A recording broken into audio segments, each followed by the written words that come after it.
तद्भक्ताय नमो नमः। ओम नमो भगवते वासुदेवाय। ओम नमो भगवते वासुदेवाय। ओम नमो भगवते वासुदेवाय। ओम नमो भगवते वासुदेवाय। ओम नमो भगवते वासुदेवाय। ओम नमो भगवते वासुदेवाय। नारायणं नमस्कृत्यं नरं चैव नरोत्तमं देवीं सरस्वतीं व्यासं ततो जयमुदीरये। नष्टप्रायेषु भद्रेषु नित्यं भागवत सेवया भगवती उत्तमश्लोकैर्भक्तिर्भवती नैष्टिकी। कृष्णाय वासुदेवाय देवकी नंदनाय च नंदगोपकुमाराय गोविंदाय नमो नमः। जय श्री कृष्ण चैतन्य प्रभु नित्यानंद श्री अद्वैत गदाधर शिवासादि गौर भक्तवृंद। हरे कृष्णा कृष्णा कृष्णा हरे हरे, हरे राम राम राम हरे हरे। अप्रिय पंचशील भक्तवृंद, दामोदर देश भक्तवृंद, फेसबुक के भाग्यशाली भक्तों, हम भागवत की प्रार्थनाओं के अंतर्गत देवताओं के द्वारा भगवान नारायण को, विष्णु को, और यहाँ तो आज 2 श्लोकों में कृष्ण नाम से भी भगवान की प्रार्थना में सीधा कृष्ण नाम दिया हुआ है। जो तुष्टा के पुत्र वृतासुर से भयभीत भगवान से सहायता के लिए गए हैं, तो आज 42 श्लोक को पढ़ते हैं। 45 तक तो इनकी प्रार्थना के श्लोक है, फिर उसके उत्तर में भगवान क्या कहते हैं वो भी बड़ा महत्वपूर्ण है। तो इस श्लोक को हमने कल पढ़ा था। अथ भगवान तव अस्मभीर, भगवान आप और हम, अस्मभीर आप हैं और हम हैं। तो आप क्या हैं? आप है पूरी ज्वाला और हम है उसकी एक चिंगारी। तो हम कैसे ज्वाला को जान सकते हैं? आप हैं अखिल जगत उत्पत्ति स्थिति लय निमित्त। आप तो सारे जगत की सृष्टि करते हो, पालन करते हो, संहार करते हो, उसके आप कारण हो। और ये तो आपका विनोद है, ये आपका विनोद है, क्रीड़ा है, खेलते हो। और ये आपकी दिव्य माया के द्वारा आप आते हो और दूसरी माया के द्वारा सृष्टि करते हो, वो इसका निमित्त बना देते हो।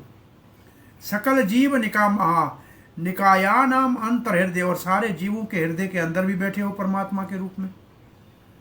और बाहर भी ये सारा जो संसार है, प्रधान है, ये जो भौतिक जगत है, ये भी तो आप ही हो, ये भी तो आपसे ही निकला। इस रूप में आप बाहर भी हो, प्रधान रूपेण बाहर भी हो, यथा देश काल, और जैसे जैसे जो देश काल और उसकी परिस्थिति होती है, ऐसे आप उसके उपादान का मतलब कारण, उपलम्ब, अनुभव कराते हो। सर्व प्रत्यय साक्षीण, आप तो साक्षी हो, कुछ करते नहीं हो, केवल आप साक्षी हो। कैसा बोला? जैसे आकाश साक्षी है। आप शरीर से साक्षात, आकाश जो है उसमें कोई चीज़ मिलती नहीं है, ऐसे आप किसी से नहीं मिलते, सबके अंदर है लेकिन उनके साथ मिलते नहीं हैं। और आप वो अंतिम जो वो है कि हम तो है छोटी सी चिंगारी, विज्ञापनीय स्याद स्फुलिंग, हम स्फुलिंग है और आप हिरण्य रेतस है। आप पूरी ज्वाला है और हम उसकी एक चिंगारी है। श्री प्रभुपाद जी लिखते हैं, हे भगवान, हम तो छोटे चिंगारी के समान हैं और आपके कार्य तो पूर्ण ज्वाला है।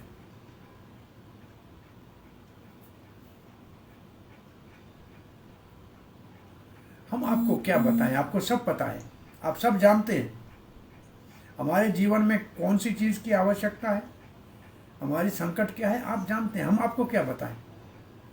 आप पूर्ण हैं, आपको कुछ बताने की आवश्यकता नहीं है, आप सब कुछ जानते हो, क्योंकि ये सृष्टि ही आपने बनाई, इसका पालन आप करते हो, इसका संहार भी आप करते हो, और आप लीला करते रहते हो आध्यात्मिक जगत में और भौतिक जगत दोनों में। आप जीवों के हृदय में परमात्मा के रूप में रहते हो और उससे अलग भी अपने धाम में रहते हो। अंदर आप परब्रह्म के रूप में हो और बाहर भौतिक प्रकृति के रूप में, ये दोनों वो भी आपकी ही शक्ति है। इसलिए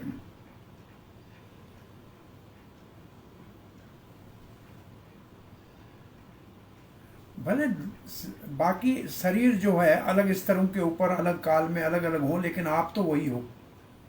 आप साक्षी के रूप में हो हमारे कार्यों के। आप हम जो कर्म करता है जीव, उसके आप साक्षी हो। और परंतु आप आकाश की तरह निर्लेप हो, आपके ऊपर हमारे कर्मों का कोई प्रभाव नहीं पड़ता। आप परब्रह्म हो, परमात्मा हो। ऐसी कोई बात नहीं जो आपको पता ना हो, आप सब जानते हैं। ये भगवान हम क्या हैं? हम तो चिंगारी हैं, छोटी सी। आप महाज्वाला है। हम आपको क्या समाचार दें? आप तो माया के द्वारा इस जगत सारे की सृष्टि करके, पालन करके, रचना करके और संहार भी करते हैं। आपकी अनुभूति हृदय में परमात्मा के रूप में, ब्रह्म के रूप में हो सकती है। बाहर ये भौतिक जगत भी आपका विराट रूप ही है, और देश काल पात्र के अनुसार उसको अनुभूति होती है। जितनी उनके पास बुद्धि है उतना ही वो समझ सकते हैं, उतनी उनमें जागृति है। परंतु आप तो हमारी बुद्धि के भी साक्षी हैं। हमारी बुद्धि में तो भौतिकता का प्रभाव है, लेकिन आप तो आकाश की तरह निर्लेप हैं, और आप तो ब्रह्म और परमात्मा के भी स्रोत हैं। देवता कहते हैं, चक्रवर्ती बात कहते हैं, हम आपको क्या सुनाएं, आप सब जानते हैं। आप हृदय में बैठे हुए अंतर्यामी हैं। हमारे दुख को, तकलीफ को, हमारे प्रार्थना करने के कारण को आप जानते हैं। प्रत्येक आत्मा है आप।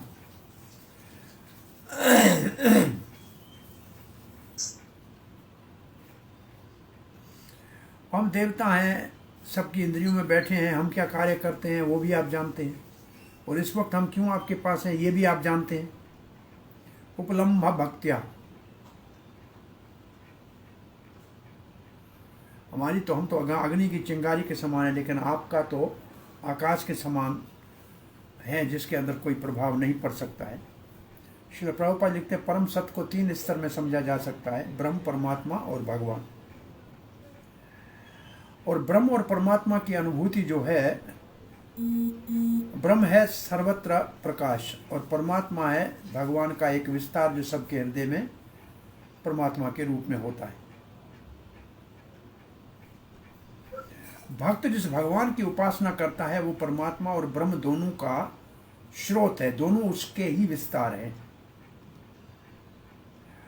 और शुद्ध भक्त जानता है कि भगवान को सब पता है। ऐसी कोई बात नहीं जो भगवान को मालूम नहीं है। इसलिए भगवान को कुछ बताने की आवश्यकता नहीं है। कोई दुख है, संकट है, तो कोई भगवान को मालूम नहीं है कि सबको पता है भगवान को। इसलिए भगवान के ऊपर निर्भर रहता है। भगवान से कुछ मांगने की आवश्यकता नहीं है। विशेष रूप से भौतिक तो कोई चीज़ मांगनी ही नहीं चाहिए। परंतु यहाँ देवता बेचारे जो है वो वीरतासुर से दुखी है, और उसी से रक्षा के लिए भगवान को प्रार्थना करने के लिए आए हैं। और बेचारे यहाँ अब क्षमा याचना कर रहे हैं। तो प्रभुपाद के जो नए भक्त होते हैं, असल में ये पुण्य जो जिनके सुकृतिन होते हैं, भगवत गीता में जिनका वर्णन है, दुखी हो, धन चाहिए, जिज्ञासु हो, ज्ञान चाहिए, तो भगवान की शरण में जाते हैं। तो देवता भी प्रायः उस स्तर पे है जो अपने संकट में भगवान के पास चले जाते हैं। परंतु शुद्ध भक्त वो समझता है भगवान सर्वज्ञ है, सर्वव्यापक है, सर्वशक्तिमान है। उसको बताने के बिना भी उनको सब पता है। कोई प्रार्थना करे किसी भौतिक लाभ के लिए, ये भक्त का, शुद्ध भक्त की इच्छा नहीं होती। वो तो केवल भगवान की सेवा में लगा रहता है, उसके बदले में कुछ नहीं चाहता है। भगवान सर्वत्र है और सब हमारी आवश्यकताओं को जानते हैं, भक्तों की इच्छाओं को जानते हैं, आवश्यकताओं को जानते हैं, और अपने आप पूरी करते हैं। भगवान को हम कुछ कह के परेशान क्यों करें, और वो भी कोई भौतिक चीज़ के लिए। भगवान आगे कहेंगे जब इन देवताओं को कि मुझे प्रसन्न करके फिर भी कोई भौतिक लाभ मांगे, तो ये तो मूर्खता है। मांगने वाला तो मूर्ख है, लेकिन मैं दूं तो फिर मेरे को भी मूर्ख कहा जाएगा। आगे भगवान ने कहा है। हम 43वें श्लोक पढ़ने जा रहे हैं। अतएव स्वयं तद उपकल्पयास्माकं भगवतः परम गुरोः तव चरण शतपलास छायां विविध विरजन संसार परिशरम उपशमनीम् उपश्रुतानां वयं यत कामेन उपसादिताः। अथ इसलिए, अतएव इसलिए, स्वयं आप तो भगवान स्वयं तद अनुकल्पस्या अस्माकम उपकल्पया, तो आप कुछ उपचार कीजिए, कुछ रास्ता निकालिए। अस्माकम हमारे लिए भगवान, हे भगवत आप परम गुरु हो और आपके चरणों के हम छत्र छाया में आए हैं, आपके चरण कमलों के छत्र छाया में आए हैं। आपके चरण कैसे हैं? शतपलास, शत का मतलब 100, कमल के 100 पत्तों जैसे आपके चरण कमल हैं। और हमारी इस वक्त जो है विरजन, बहुत बड़ी भयानक स्थिति है। और वैसे जो आपके चरणों का शरण लेता है उसका कितना भी भयानक संसार हो ना, वो परिश्रम पूर्ण रूप से वो जो दुख है वो सब समाप्त हो जाता है जिसने आपके चरणों का शरण लिया है।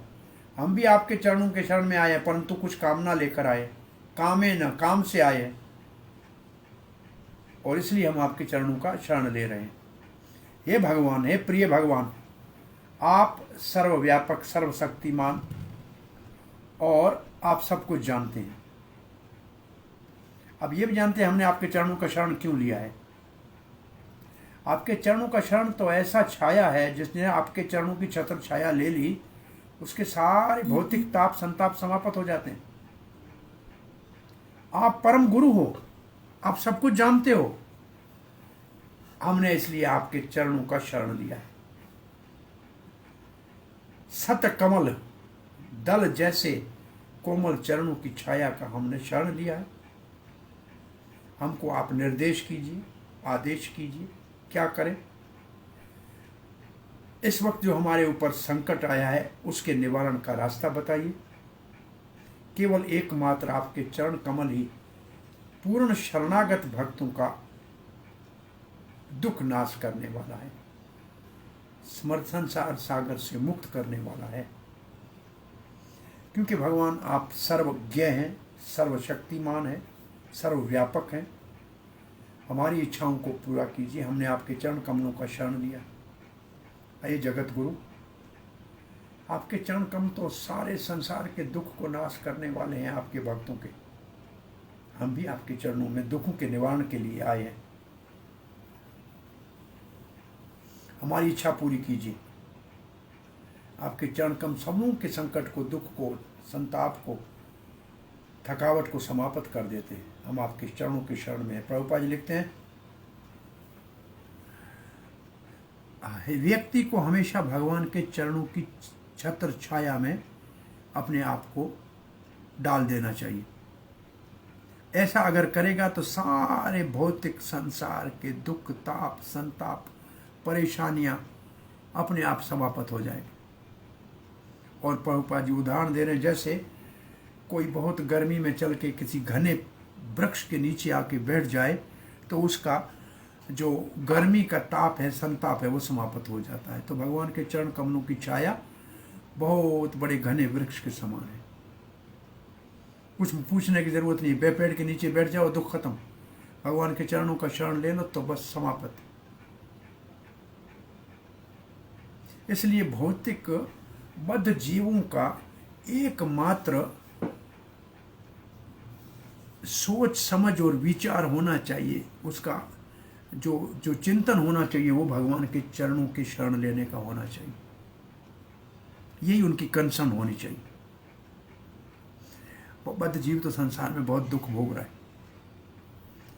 इन दुखों का निवारण केवल भगवान के चरणों का शरण लेने से हो सकता है। अब देवता कहने से अपनी बात, अथो ईश जहि त्वाष्ट्रम ग्रसंतम भुवनम त्रियम ग्रस्तानि येन नः कृष्णा तेजांसि अस्त्रायुधानि च। अथ इसलिए ईश हे स्वामी जही त्वाष्ट्राम तुष्टा के पुत्र वृतासुर का वध कर दो। जही का मतलब नाम निशान मिटा दो। भगवान कहते क्यों? ग्रस्तम भुवनम त्रियम, तीनों लोकों को निगल गया।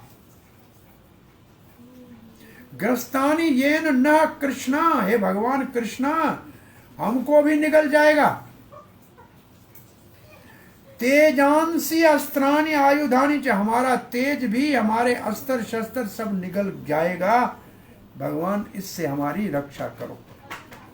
अभी तक भगवान की प्रशंसा किया, अब अपनी समस्या का समाधान भगवान के सामने रख रहे हैं। इसलिए हे नाथ, हे स्वामी, ईश्वर, और कौन है वो ईश्वर? श्री कृष्ण। इस भयानक वृतासुर तुष्टा के पुत्र का वध कर दो। उसने पहले ही हमारे अस्त्र शस्त्र तो निगल लिए, साज सामान सब निगल लिया, हमारा शक्तिशाली निकल ली, तीनों लोगों को भी निगल जाएगा।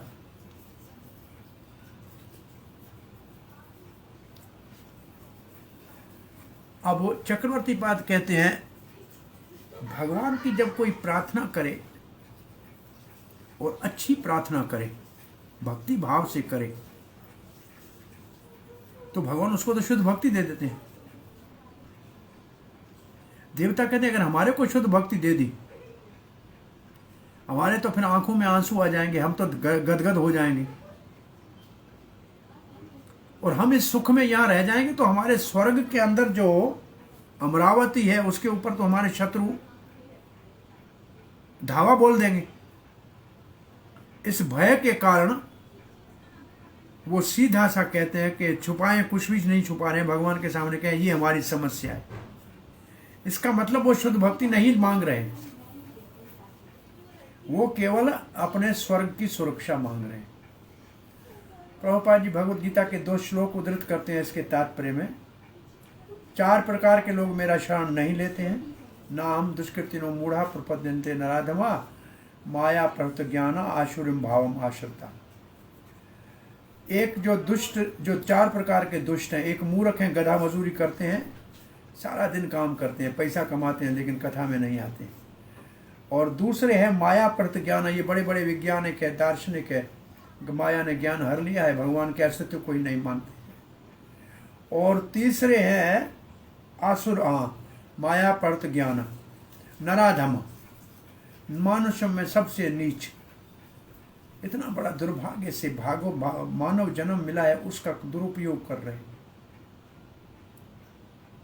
और कोई संस्कार नहीं 16 संस्कारों में से, तो प्रायः सभी नराधम है बिना संस्कार के। और असुर जो भगवान के अस्तित्व को ही नहीं मानते हैं। परंतु दूसरे 4 हैं जो भगवान का शरण लेते हैं। चतुर्विधा भजन्ते माम जरा सुकृतिन अर्जुना आर्तो जिज्ञासुर अर्थार्थी ज्ञानी च भर्षव। दुखी आते हैं, धन के लिए आते हैं, जिज्ञासु आते हैं, ज्ञानी आते हैं, परंतु ये सब सुकृतिन है। ये सुकृतिन है मतलब इनके पास बुद्धि है और उसको सही रास्ते में लगाया है, और उनके पास भी बुद्धि है परंतु उन्होंने गलत रास्ते में लगाया है। और इन श्लोकों का अनुवाद लिख के प्रभुपाद लिखते हैं,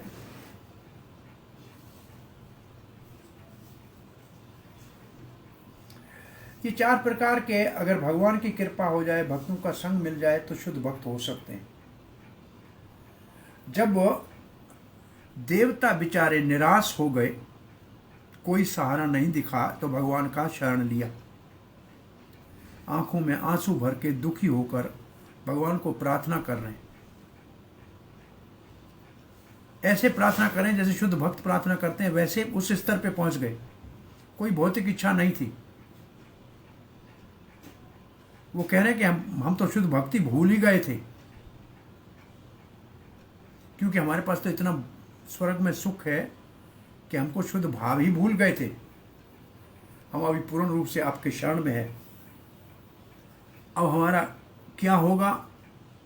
बचा संरक्षण होगा का विनाश होगा, हमको उसकी चिंता नहीं है। प्रभुपाद कहते ऐसा शरण जो है वो भक्ति विनोद ठाकुर ने गाया है। मारा भी राखा भी यो इच्छा तो हार। भगवान अब मारो राखो आपकी इच्छा है, मैंने सब कुछ आपको अर्पण कर दिया। ये शुद्ध भक्त का भाव है।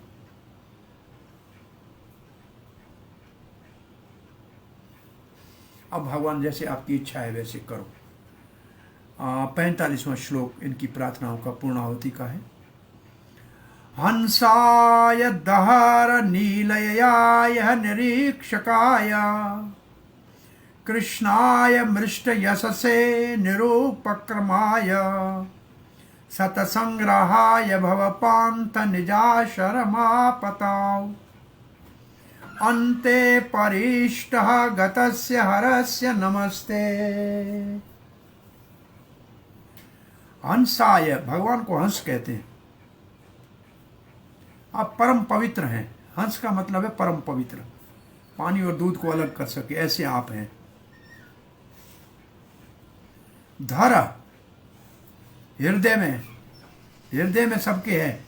नीलया, नीलया का मतलब जैसे कहते हैं, हम कहते हैं ना कि निवास स्थान। नीलया निवास स्थान, सबका हृदय आपका निवास स्थान है भगवान।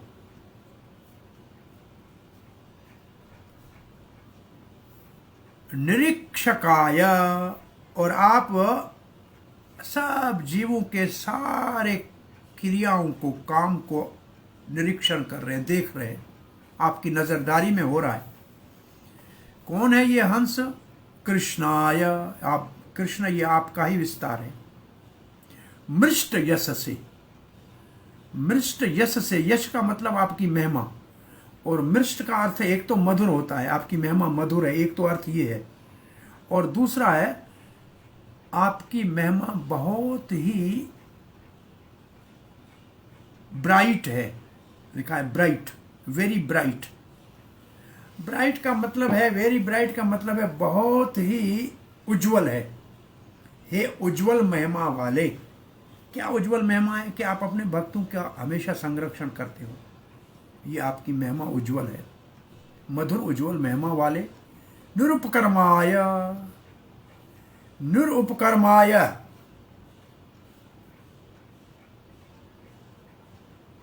निरुपकर्माय, आप कब से क्रिया कर रहे हैं कोई पता नहीं, आप तो अनादि हैं। सत्संग्रहाय, सत कहते हैं भक्तों को, संग्रहाय, सत्संग्रहाय का मतलब केवल शुद्ध भक्त ही आपके इन सारे गुणों को समझ सकते हैं। सत का मतलब भक्त, संग्रहाय मतलब वो उनके संग में ये बातें समझ में आ सकती है। भावपांथ, ये संसार मार्ग के ऊपर जो चल रहे हैं, भाव मतलब संसार, पंथ मतलब रास्ता। निज शरमाप्ताव अंते परिष्ट गतय, भवपांत निज आशरम पातौ। भव सागर में जिसने निज आश्रम, आपके निज चरणों का शरण लिया, पातौ, जो आपके चरणों में अपने आप को अर्पण किया है। अंते, अंत में, परिष्ट गत्वे, उनको उत्तम गति प्राप्त होगी। हर ये हे हरि, नमः, आपको नमस्कार करते हैं। हे भगवान, हे परम पवित्र हंस, आप हम सब के हृदय में परमात्मा के रूप में विराजमान हैं।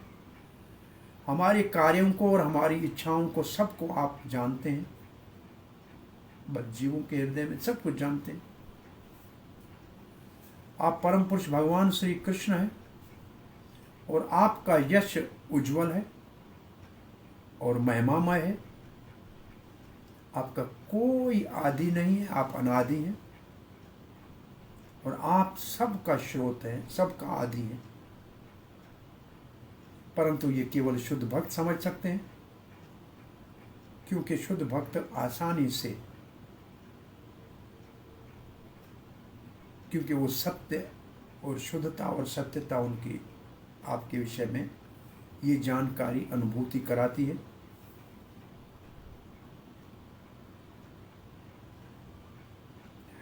जब बद्ध जीव मुक्त होकर आपके चरणों का शरण लेते हैं, कई हजारों जन्मों तक संसार में भटकने के बाद मुक्त होकर आपके चरणों का शरण लेते हैं, तो वो परम गति को प्राप्त करते हैं, जीवन के परम लक्ष्य को सफलतापूर्वक प्राप्त करते हैं। इसलिए परम पुरुष भगवान, हम आपके चरण कमलों में प्रणाम करते हैं।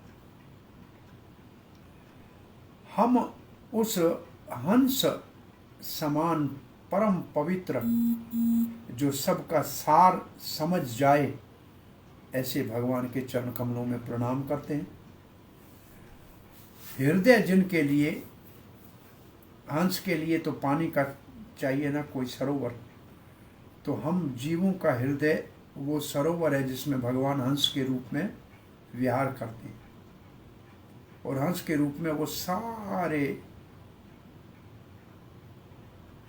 सबका सार, सब चीज़ों का सार जान लेते हैं। सार गिराई हंस होता है। वो हमारी इच्छाओं को भी जानते हैं, हमारे कर्मों को भी जानते हैं, और उनका यश तो इतना उज्जवल है, वो हमेशा हमारा उद्धार करते हैं। और इसको करने के लिए उनको कोई क्रिया नहीं करनी पड़ती है, कुछ करने की जरूरत नहीं है, वो विचार करते हैं, सब काम हो जाता है। भक्त ही उनको स्वीकार, भक्तों को स्वीकार करते हैं।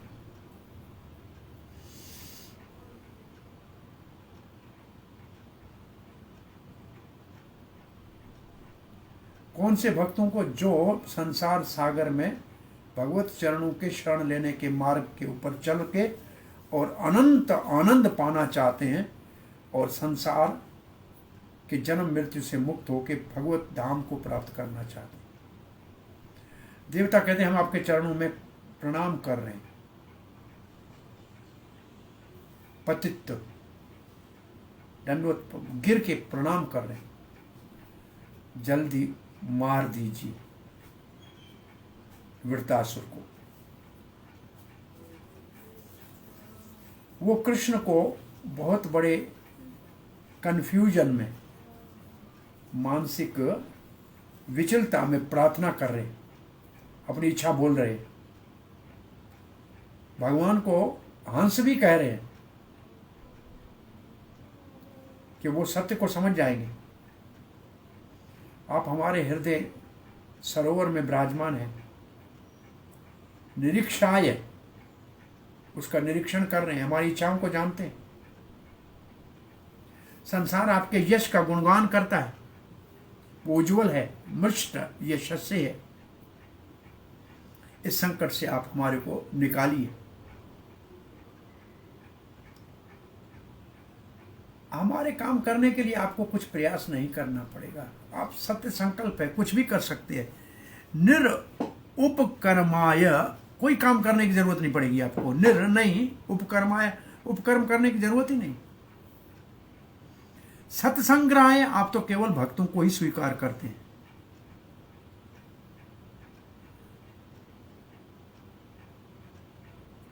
भक्तों के लिए कुछ करना पड़े तो आप कुछ करते भी हैं, और कुछ आपको नहीं चाहिए। नमो अकिंचन वित्ताय, कुंती महारानी ने ये प्रार्थना की है, भक्तों का आप धन हो और भक्तों की रक्षा आप करते हो।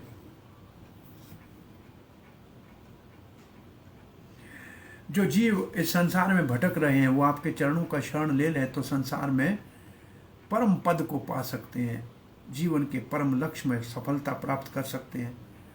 सायुज्य चाहे, सालोक्य चाहे, दास्य चाहे, प्रेम चाहे, दास्य प्रेम चाहे, सब कुछ प्राप्त कर सकते हैं, और ये भक्ति से संभव है। श्री प्रभुपाद लिखते हैं, देवता निश्चित रूप से चाहते थे कि भगवान विष्णु उनके जो विचलता और मानसिक चिंता है वृत्तासुर के कारण, उससे मुक्त हों, और इसलिए वो सीधे भगवान श्री कृष्ण के शरण में गए हैं। अब प्रभुपाद लिख रहे, कृष्ण और विष्णु में कोई अंतर नहीं है, परंतु जब अवतार लेना होता है तो वासुदेव से अवतार आते हैं। और वासुदेव का मुख्य काम है परित्राणाय साधुनाम विनाशाय च दुष्कृताम। प्रायः सारे अवतार गर्भोदक्षाई विष्णु के माध्यम से आते हैं। नारायण विष्णु वैकुंठ वाले अवतार नहीं लेते हैं, अवतार लेते हैं गर्भोदक्षाई विष्णु, और वो विस्तार है संकर्षण का। और संकर्षण महासंकर्षण, और महासंकर्षण श्री बलराम जी का, और बलराम जी कृष्ण का। तो इसलिए सीधा कृष्ण को ही प्रार्थना कर रहे हैं।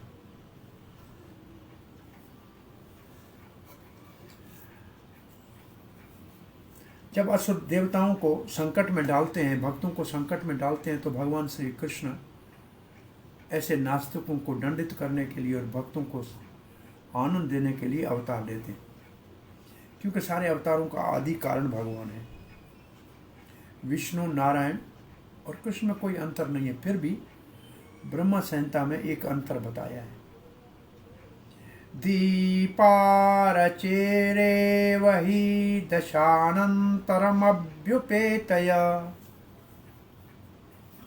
दीपायते विवर्त हेतु समान धर्म यस्तादृक एव हि च विष्णुतया विभाति गोविंदमादिपुरुषम तमहं भजामि।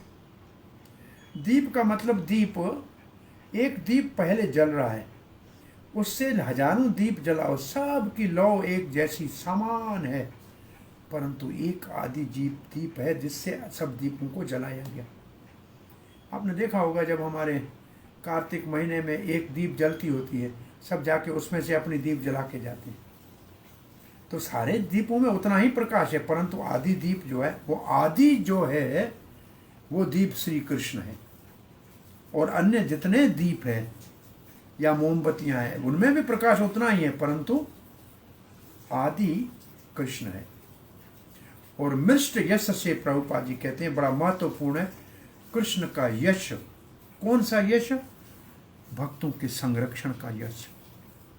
असुरों के संहार करके भक्तों की सदा रक्षा करते हैं, संकट से उनको बचा लेते हैं। ये भगवान का यश बहुत उज्जवल है। भक्त अपना सर्वस्व भगवान की सेवा के लिए समर्पित कर रहा है, बलिदान दे देता है, तो फिर उसको भगवान के अतिरिक्त और कौन सहारा है?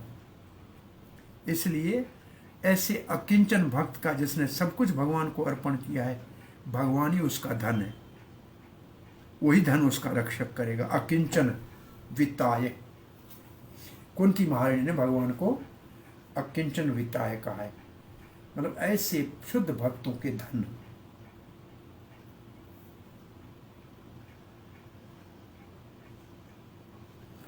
जो बंधन से मुक्त हो जाते हैं वो भगवत धाम पहुंच जाते हैं। और 4 प्रकार की मुक्तियां हैं, जो चाहे वो ले सकते हैं। सायुज्य लें या सालोक्य लें, सारूप्य लें या सारिष्टि लें या सामीप्य लें। और ये नहीं चाहिए तो फिर भगवान का स्थान 4 भावों में पार्षद बन जाए, शांत रस में, दास्य रस में, सखा रस में, वात्सल्य रस में, माधुर्य रस में भगवान के पार्षद बन जाए। ऐसा विश्वनाथ चक्रवर्ती ठाकुर ने वर्णन किया है। आदि रस जो है वो तो माधुर्य है, और आध्यात्मिक जगत में वो सबसे उत्तम रस है। अब सुखदेव गोस्वामी कहते हैं, अधैवम ईड़ी तो राजन, हे महाराज परीक्षित, ऐसे जब प्रार्थना की देवताओं ने, सादरम त्रिदर्शई हरि, त्रिदर्शई का मतलब देवताओं ने, त्रिलोकों के नाथों ने हरि की जब प्रार्थना की, स्वयं उपस्थानाम आकर्ण्य, भगवान ने बड़े ध्यान से सुना, प्रहातान अभिनंदित, और बड़े भगवान उनकी प्रार्थना से प्रसन्न हुए। तो भगवान देवताओं की प्रार्थना से प्रसन्न हुए और फिर भगवान बोलने लगे, प्रीतो अहम, मैं बहुत प्रसन्न हूं, वह सुर श्रेष्ठ है, सुर श्रेष्ठ आपसे मैं बहुत प्रसन्न हूं। मद उपास्थान विद्या आत्मैश्वर्य स्मृति पुंसाम भक्ति चैव यया मई, मद उपासना विद्या। अब मैं आपके प्रार्थना से, वो व्यक्ति अपने ज्ञान से मुक्त है जो मेरे महान इस स्थिति प्रार्थनाओं का सुमरण करता है जैसे आपने किया है। वो भौतिक बंधन से मुक्त है और ऐसे प्रार्थना करने से वो शुद्ध पवित्र हो जाता है और पूर्ण ज्ञान प्राप्त हो जाता है। और जब ये हो जाता है तो फिर मेरी भक्ति निश्चित रूप से उसको प्राप्त होती है। किम दुरापम मयि प्रीते तथापि विबुद्ध।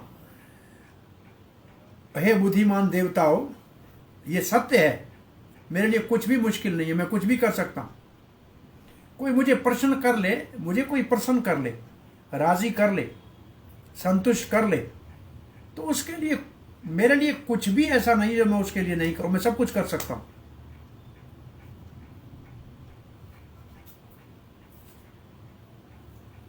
परंतु शुद्ध भक्त जिसका मन पूर्ण रूप से मेरे चरण कमलों में आसक्त है, कुछ नहीं मांगता है मुझसे, वो केवल मेरी सेवा ही मांगता है।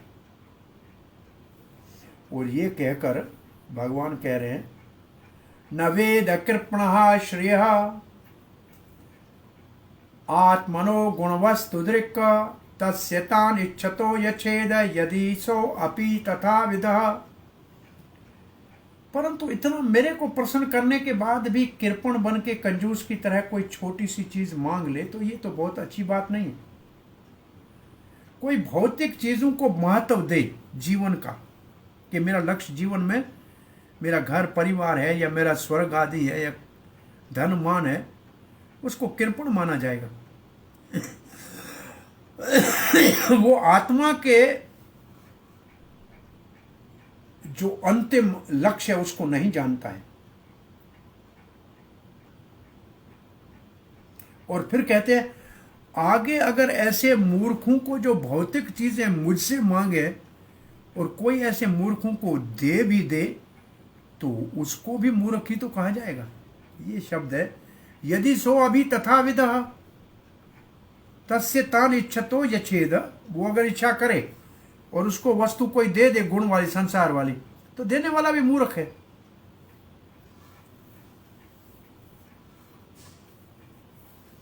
प्रभुपाद जी ने दो प्रकार के लिए, एक ब्राह्मण एक कृपण। कृपण भौतिक चीजें मांगता है, ब्राह्मण भगवान को मांगता है, ब्रह्म को मानता है, वो उसको भगवान चाहिए। और प्रभुपाद ने इसमें, हम तो सोच रहे थे निश्चित रूप से ये लिखा है कि चैतन्य महाप्रभु से जब किसी ने भोग मांगा तो कहते अमी विज्ञ, मैं तो जानता हूँ अमृत छोड़ के विष मांग रहा है, मैं अमृत अपने आप को इसको दे रहा हूँ, ये विषय मांग रहा है संसार की, ये तो बड़ा मूर्ख है। परंतु मैं तो मूर्ख नहीं हूँ, अमी विज्ञ, मैं तो बुद्धिमान हूँ, यही मूर्ख है, ये तो मूर्ख है। और विषय कहने दीबा, इनको मैं विषय कैसे दूंगा? स्वचरणामृत दिया, मैं अपने चरणों का अमृत दूंगा, विषय भूला ही बा, इसको विषय ही भूल जाएंगे। ये है देवता की, प्रभुपाद जी लिखते हैं, ये है देवता की और भगवान की भक्ति में अंतर। और उदाहरण यहाँ लिखा है कि छोटा बच्चा अपनी माँ बाप से कोई विषीली चीज मांगे या आग में हाथ डालना चाहे, लेकिन माँ बाप तो ऐसा नहीं करेंगे। तो ऐसे भगवान जो है अपने भक्तों को ऐसी कोई भौतिक चीज नहीं देंगे जिससे उनकी भक्ति में हानि हो जाए। अब भगवान कह रहे हैं जो शुद्ध भक्त भक्ति के विज्ञान को जानते हैं वो कभी मूर्खों को भौतिक कर्मों में नहीं लगाते हैं जिसमें फल की इच्छा के लिए वो पागलों की तरह भागते फिरें। उसमें सहायता कैसे करेंगे? जो शिक्षा ही नहीं देंगे वो सहायता कैसे करेंगे? उन ऐसे भक्तों को समझना चाहिए कि ऐसे वो वैद्य हैं, ऐसे डॉक्टर हैं जो रोगी के मांगने के ऊपर भी वो भोजन नहीं देंगे जो उनके लिए हानिकारी है। खांसी हो रही है और कोई कहे कि मेरे को आइसक्रीम खिलाओ, तो समझदार माँ बाप और अच्छा वैद्य कभी खाने नहीं देगा। तो ये बहुत अच्छा, ये बहुत बड़ा प्रसिद्ध श्लोक है। स्वयं निःश्रेष्यासां विद्वान् न वक्त्यञ्जाय कर्महि न रातिरोगिणोपथेयं वाञ्छितोऽपि भिक्षततम्। अभिक्षा, रोगी कहेगा मेरे को ये दो, लेकिन डॉक्टर कभी नहीं देगा। जो परहेज की चीज़ है वो कभी नहीं देगा, थोड़ी क्या बिल्कुल नहीं देगा। ऐसे बुद्धिमान लोग संसार में लोगों को भोग में नहीं लगाते हैं, भगवान की सेवा में लगाते हैं। ये भगवान कह रहे हैं। और आगे भगवान कह रहे हैं, मघवन हे इंद्र यात भद्रम वो दधयान। अब उनको राय बता, पहले उनको समझे आपका अब मांग जो रहे हैं ये तो स्वर्ग मांग रहे हैं, अपने राज को मांग रहे हैं, ये तो बुद्धिमानी नहीं है। परंतु सुनो, अब तुम ऐसे करो, आपका कल्याण होगा। अब दंधी जी के पास चले जाओ, वो श्रेष्ठ ऋषि है, ऋषि सतम है, ऋषियों में श्रेष्ठ है।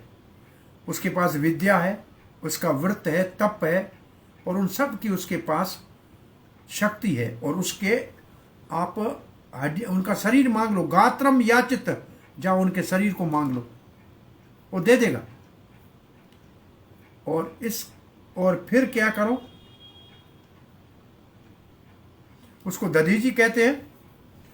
उन्होंने बहुत बड़ा नारायण कवच की विद्या अश्वनी कुमारों को दी थी, घोड़े के सर से। इंद्र ने वो सर काट दिया, वो अपना सर उसको प्राप्त हो गया। ये कथा पूरी लिखी है। और वो आपको ये अपनी अस्थियां दे देगा। तो इसमें कथा ये लिखी है कि दधीची ऋषि से एक बार अश्वनी कुमार विद्या सीखने आए नारायण कवच की। उन्होंने बोला कल आना। तब तक इंद्र ने आके कहा, देखो इनको अगर विद्या दी हम आपका गर्दन काट देंगे। दूसरे दिन अश्वनी कुमार आए, बोला इंद्र मेरा गर्दन काट। बोला कोई बात नहीं, हम पहले आपको घोड़े का गर्दन लगा देते हैं, आप उससे विद्या दे दो। इंद्र आपका घोड़े का गर्दन काट देगा, हम आपका आश्रय लगा देंगे। और ऐसे ही हुआ। इसलिए उस विद्या को नाम है अश्वश्र। वो विद्या अश्वशिर से दी गई, घोड़े के सर से दी गई। और फिर लिखा है, ये वही विद्या है जो तुष्टा के बेटे विश्वरूप को, दधीची से तुष्टा, तुष्टा से विश्वरूप को मिली। विश्वरूप ने इंद्र आपको दी है नारायण कवच की विद्या, वो आपके पास विद्या है। और आप उसके पास जाओ, वो आपको हड्डियां अपना दे दे, तो उन हड्डियों से आप फिर विश्वकर्मा आएगा और उससे वज्र बनाएगा। और उस वज्र में मेरी शक्ति होगी। भगवान कह रहे हैं, दधयम आथर्वणस्य त्वष्ट्रे। उस दधीची ने पहले तुष्टा को ये विद्या दी थी, तुष्टा ने विश्वरूप को दी, विश्वरूप ने नारायण कवच आपको दिया इंद्र। ये कथा बता रहे हैं भगवान। और फिर कह रहे हैं, युष्मभ्यम याचितो अश्विभ्याम धर्मज्ञो अंगानि दास्यति। वो बड़ा धर्मज्ञ है, वो विश्व कल्याण के लिए वो समझेगा कि मैंने आपको कहा है, वो अपना शरीर छोड़ के हड्डियां आपको दे देगा। ततस्तैर आयुध श्रेष्ठ, उससे एक बड़ा आयुध बनाओ, अस्त्र बनाओ, शस्त्र बनाओ। विश्वकर्मा विनिर्मित, विश्वकर्मा आपको बना के देगा। 1000 उसके अंदर बहुत तेज धार वाली चूंचे होंगी। ये न वृत्तश्रो हरता, उसके द्वारा वृत्तासुर का सर काट देना। क्या वो शस्त्र काटेगा? नहीं। मत तेज उपभ्रंसित, उसमें मेरा तेज मैं धारण कर दूंगा। दधीची के हड्डियों में उनके तप ज्ञान का बल है, और मैं उसमें अपना तेज भी डाल दूंगा, और उससे आप वृत्तासुर का सर काट देना।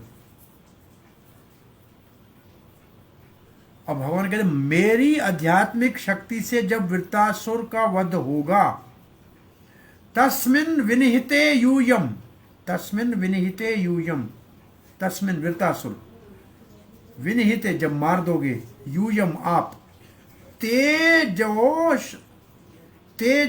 अस्त्रया आयुध संपदः, जिस अस्त्र में मेरा तेज है, भूय प्रापस्यथम भद्रम, आपको अपना स्वर्ग मिल जाएगा।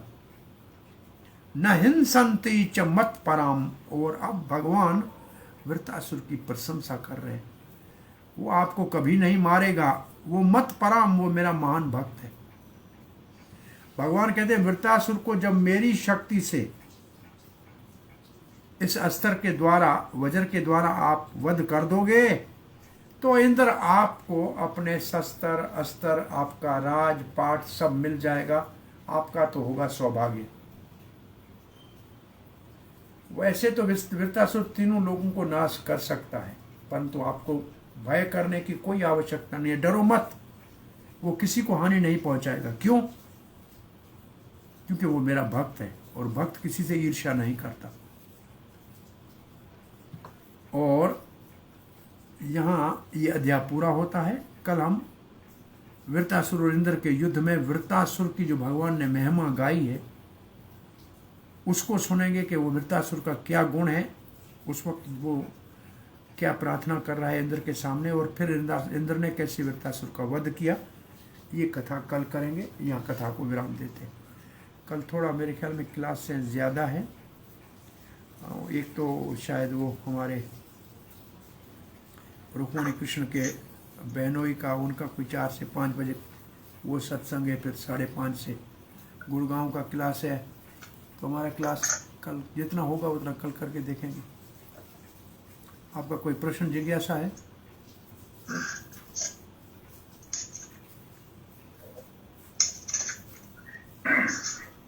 हरे कृष्ण प्रभु जी। हाँ शुद्ध सत्व बोलो। प्रभु जी, मेरा प्रश्न ये है कि भगवान के पास अनेकों उपाय हो सकते हैं, मतलब उसको वृत्रासुर पे वध करने के लिए, तो लेकिन उन्होंने ये दधीचि मुनि के पास जाने की सलाह ही क्यों दी, ताकि उनके शरीर से वज्र बनाए? क्या इसकी विशेष बात थी जब वो भगवान को अनेकों उपाय बता सकते थे उनको?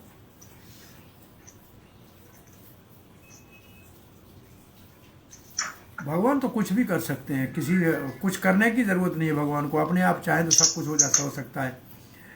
इसमें से पहले तो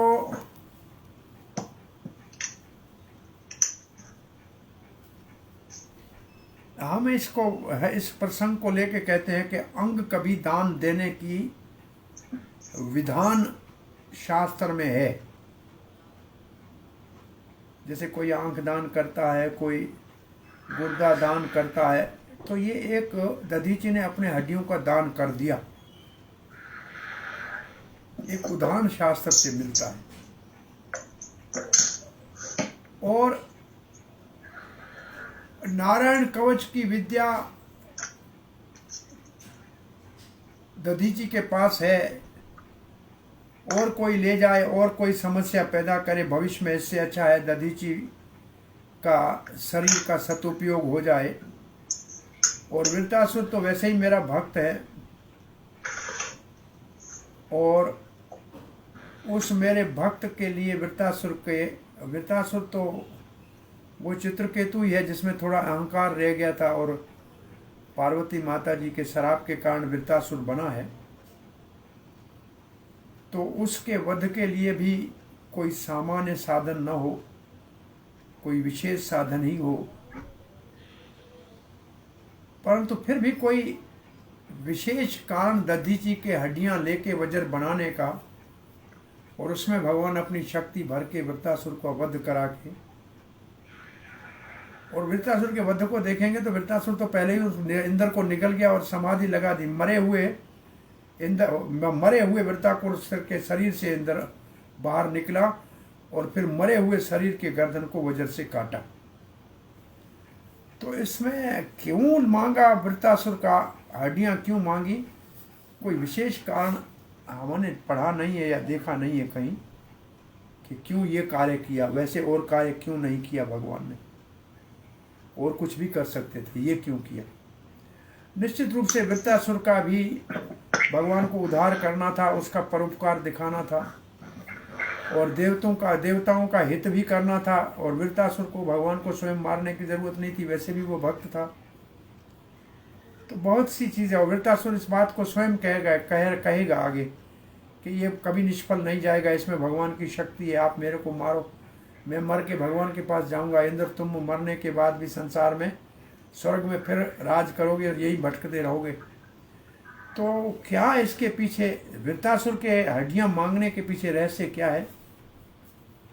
ये स्थान एक को हमने देखा है जहाँ वृत्तासुर के हड्डियां मांगने आया। उसने अपने सारे शरीर के ऊपर दही को मीठा करके लगाया, गाय ने शरीर को चाटा, और फिर जब हड्डियां बची तो इंद्र ने ली। एक स्थान है मिश्रण तीर्थ, वहाँ वह ये वो कहते हैं लीला हुई है। वहीं वृत्तासुर के शरीर छूटने के कहना सारी दधीची के शरीर छूटने के कारण इंद्र को सारे तीर्थों का आवाहन करके उसमें स्नान करना पड़ा कि ये भी एक महात्मा का हमने अपने स्वार्थ के लिए शरीर त्यागाया है। परंतु फिर भी क्यों भगवान ने यही साधन ढूंढा, इसका कारण क्या है? कोई कुछ आचार्यों ने विशेष इसके ऊपर विचार किया नहीं। ये भी हो सकता है प्रभु जी की दधीची मुनि जानते हो कि ये भगवान का आदेश है, और वो जो देवता आएंगे भगवान के आदेश को लेकर आएंगे, तो भगवान के आदेश को मानने के लिए शायद वो पहले से ही तैयार थे। उनको पता होगा कि ये साधु संत वो बड़े जी, उनको कुछ लेना देना नहीं है। वो सेवा करते हैं, जब तब तक सेवा करेंगे। जब तो दधीची का इसमें मानता है कि अपना शरीर देना, ये बड़ा उदार है। दधीची की उदारता इसमें दिखने में आएगी। ऐसे भी महात्मा हो सकते हैं, अपने शरीर का बलिदान दे सकते हैं दूसरे के परोपकार के लिए। अगर मैं प्रभु जी मान लीजिए मैं कहता हूँ कि मेरे मरने के बाद मेरे अंगों को दान कर दिया जाए, आंखें दान कर, तो वो किसमें पुण्य कर्म में आएगा या हमने तो इसको हमारे अपने उदाहरण में देते हैं कि आपका अंग, जैसे आप देखिए एक प्रभुपाद का शिष्य था, उनका जिगर ठीक नहीं था, तो उसके देने के लिए, लिवर देने के लिए 20 आदमी आ गए। डॉक्टर परेशान हो गए, इतने क्यों दे रहे? और एक हमारे भारत का ही भक्त था, जाके उसको दे दिया अपने श्याम सुंदर जी को।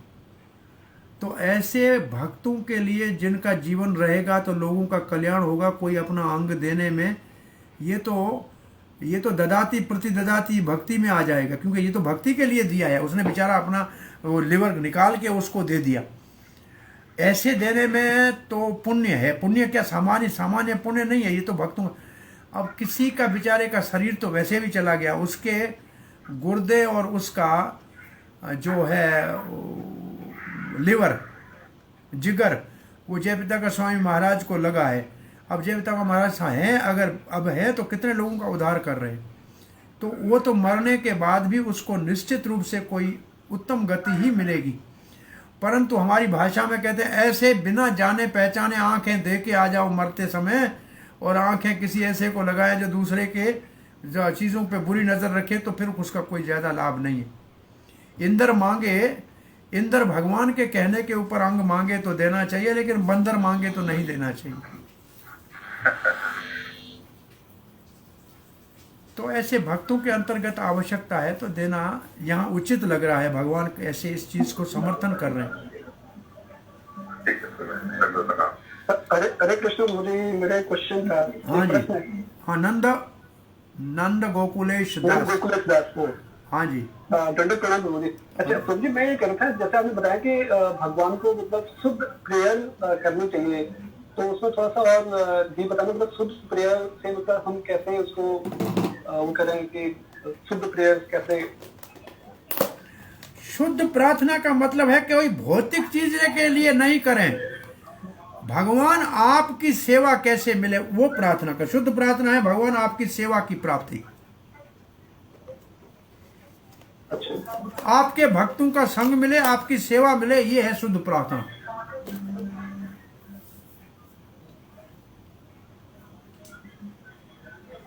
दो चीजें। अच्छा प्रभु जी, वो जो प्रेयर्स के लिए कोई पर्टिकुलर टाइमिंग या कुछ पर्टिकुलर कोई प्रेयर या पर्टिकुलर कोई ड्यूटीज या पर्टिकुलर कोई वो है क्या शास्त्रों में? देखो, भक्ति रसामृत सिंधु में आज ही हम पढ़ा रहे थे, स्तव पाठ कहते हैं, ये भक्ति का एक अंग है। उसमें प्रभुपाद ने लिखा है कि भगवत गीता में अर्जुन की प्रार्थनाओं को भी स्तव पाठ कहते हैं। कुछ लोग जो है अर्जुन की प्रार्थनाएं जो 11वें स्कंद में है, अध्याय में है, उनका पाठ करते हैं, कुछ लोग कुंती महारानी की प्रार्थना का पाठ करते हैं, कुछ लोग गजेंद्र मोक्ष की प्रार्थना का पाठ करते हैं। तो ऐसे बहुत सी प्रार्थनाओं का वर्णन हमारे गीता भागवत में, ब्रह्म संहिता में है। ये सारी प्रार्थनाएं आपको अपने आराध्य देव को करनी चाहिए, राधा कृष्ण को करें या गौर निताई या जगन्नाथ जो है उसको करनी है। प्रार्थना वही है, लेकिन आपका आराध्य है उसको कीजिए।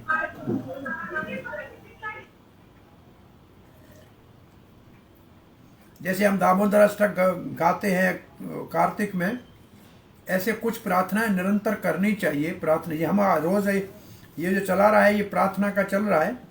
ऐसे एक मेरे पास, अब मैं तो अभी देखने का समय नहीं है, लेकिन एक महात्मा या प्रभुदत्त ब्रह्मचारी, उसने भागवत के सारी प्रार्थनाओं के ऊपर वो एक छोटे छोटे पुस्तकें लिखी है।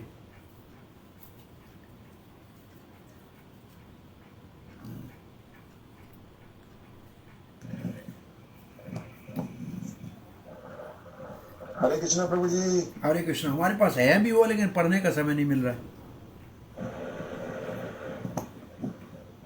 प्रणाम। हरे प्रभु जी, जो ऋषि की कहानी थी ना, वो हमारे कोर्स में थी, आज से करीब पहले कभी रहा करती थी। इसमें एनसीईआरटी के उसमें छोटी सी कहानी थी।